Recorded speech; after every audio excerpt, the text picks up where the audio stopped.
The Indian River Lagoon has been plagued by worsening harmful algal blooms since 2011.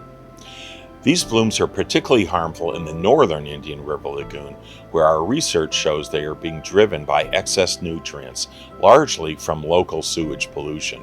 We have a lot of septic tanks, and these are very old systems that are not properly managed or maintained.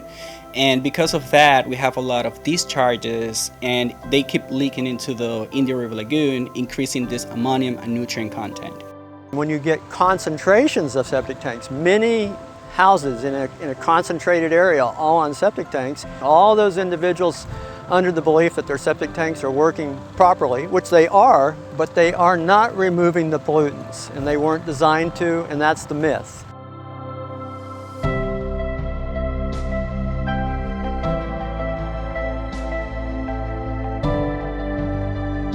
We all agree that we need nutrients to support plant growth in aquatic ecosystems, but there's a fine line there between not enough and too much, often exceeding what the grazers or the consumers of algae can use, and then we start to develop problems with blooms, fish kills, and all the other detrimental effects that people are very well aware of.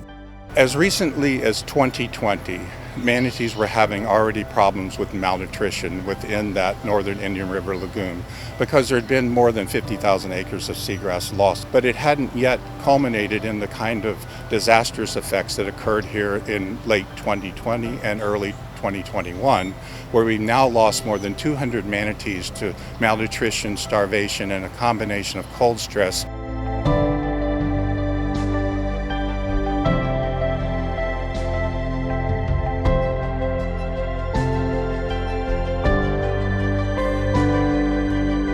Wastewater nitrogen is traveling up the food web, which could have implications for higher trophic levels, such as fish that people might catch and consume, or for marine mammals.